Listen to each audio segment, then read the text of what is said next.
학생 여러분 안녕하세요. 오늘은 2020년 10월 20일입니다.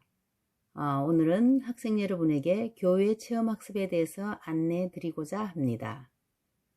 먼저 체험학습 유형 및 기간에 대해서 말씀드리겠습니다.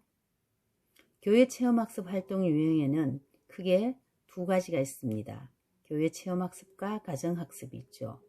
이 교회 체험학습에는 흔히 말하는 가족 동반 체험학습, 교환학습, 위탁교육학습, 기타 주제가 있는 체험학습 등이 있는데요. 우리 학생들이 가장 많이 하는 것은 가족 행사 참여라든가 가족 여행 등을 위한 가족 동반 체험학습을 가장 많이 하죠. 오늘은 이것에 대해서 중점적으로 말씀을 드리겠습니다. 이 가족 동반 체험학습은 우리가 평소 사용할 수 있는데요. 우리 학교의 경우는 연 14일을 허용하고 있습니다. 이때 14일은 토요일, 일요일, 공휴일 등을 제외한 수업일 14일입니다. 그리고 가정학습은 역시 연 14일로 올해 추가가 되었는데요. 감염병 위기 경보 단계가 심각이나 경계 단계일 때 가능합니다. 그러니까 올해같이 코로나19가 만연했을 때 여러분들이 가정학습을 14일을 사용할 수 있다는 것입니다. 자, 신청 절차에 대해서 말씀드리겠습니다. 체험일 3일 전까지 체험학습 신청서 및 학습계획서를 제출하시면 되겠습니다. 역시 토요일, 공휴일, 재량, 휴업일 같은 것은 제외한 수업일 3일 전까지인데요. 물론 담임선생님께는 그 전에 제출을 해주시는 게 좋겠습니다. 왜냐하면 담임선생님이 내용을 검토하고 이제 결제를 올려서 교장선생님까지 결제 나는 데는 시간이 걸리기 때문에 혹시라도 너무 촉박하게 제출하면은 체험학습일까지 결제가 나지 않을 수 있기 때문입니다. 자, 이때 우리 담임선생님들께서는 학생들이 신청서를 제출하면 반드시 학부모님과 통화를 하여서 이 체험학습에 대해서 확인을 해 주셔야겠습니다.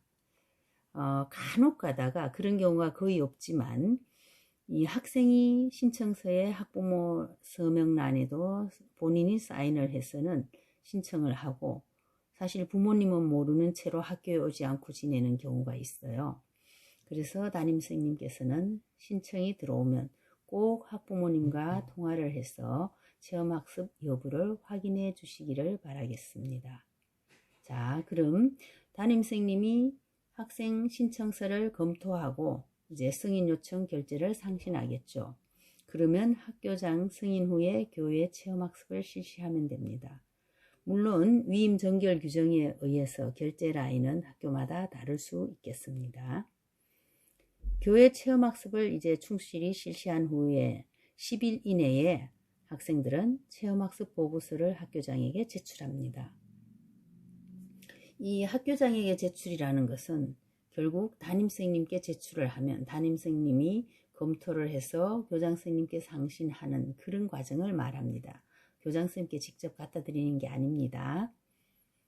자, 그러면 담임선생님이 보고서 확인 후 결제를 올리면 역시 교장선생님 승인이 나고 출석 인정 처리가 되는 거죠. 이때 여러분들이 체험학습 신청서만 내고 이렇게 보고서를 내지 않으면 이것은 미인정 결석이 됩니다. 또한 보고서를 냈다 하더라도 그 내용이 너무 부실해서 이걸로는 결제를 할 수가 없겠다 해서 만약에 반려가 된다면 그 또한 미인정 결석이 되니까 충실히 보고서를 작성해 주시기를 바라겠습니다. 자, 인정 범위에 대해서 말씀드리겠습니다. 단순한 관광 여행 목적이나 연애 활동 등은 인정하지 않습니다.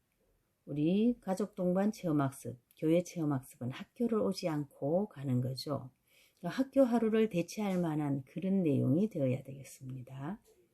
두 번째로는 학교 교육과정의 이수에 지장이 없는 범위 내에서 운영하되 학년이나 학기 초, 학년 학기 말, 고사주간, 여기서 고사주간이란 고사 시행일과 성적 확인 기간 3일 정도를 말합니다. 그 다음 주요 행사 기간은 피해서 실시해야겠습니다. 우리가 학교에서 중요 전달 사항이 있거나 아주 주요한 교육과정이 운영될 때는 그때 학교에 오지 않으면 어려움이 있기 때문입니다. 그래서 학교장은 학교 교육과정 운영에 지장을 초래하거나 교회 체험학습 운영 목적에 부합하지 않다고 판단될 경우는 교회 체험학습을 허가하지 않을 수 있습니다. 자, 유의사항에 대해서 말씀드리겠습니다. 체험학습 보고서는 최소 1일 한쪽 분량은 써야겠습니다. 이게 왜 그런가 하면 아까도 강조를 했지만 학교를 오지 않고 체험학습을 하는 거죠. 하루 6교시 또는 7교시 수업할 분량을 단 한쪽에 A4 한 장으로 여러분들은 대체하는 겁니다.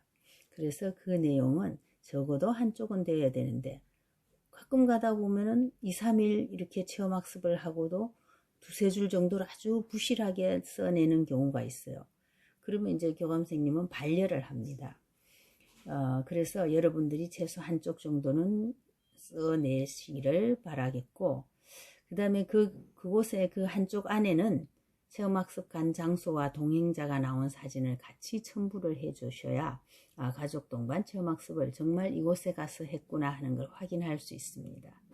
그런데 가끔 가다 보면 사진으로 한쪽을 다 채우는 학생이 있어요. 사진은 적어도 3분의 1은 넘지 않게 하고 한 3분의 2 정도는 느낌이라든가 그날 한 활동 등을 적어주면 되겠습니다. 아까도 얘기했지만 보고서까지 결재가 나야 출결이 인정됩니다. 신청서만 제출하면 미인정 결석 처리됩니다. 자, 그리고 체험학습을 실시할 경우는 정말 학교 수업을 대체할 만한 의미 있는 활동인지 생각을 해봐야겠습니다. 그냥 학교 오지 않으려는 어떤 수단으로 사용해서는 안 되겠습니다. 그 다음에 주말이나 저녁 시간을 이용해서 할 수 있는 체험인지 생각해 봐야겠죠. 자, 우리 학교는 인천광역시 미추홀구에 위치해 있어요. 그러면 여기서 예를 들어 영종도 체험을 가겠다 하면서 하루를 그냥 학교 오지 않는다 하면 조금 힘들겠죠. 왜냐면 영종도까지 뭐 1시간이면 되는데 또는 주말에 갔다 올 수도 있고 사실 조금 저녁 때 갔다가도 돌아올 수 있는 거리잖아요. 그런 경우는 신청을 해도 결제가 나지 않을 수 있습니다. 마지막으로 우리 체험학습 활동은 이 학교 생활보다 더욱 충실하게 뜻깊게 해야겠습니다. 오늘은 교회 체험학습에 대해서 안내드렸습니다.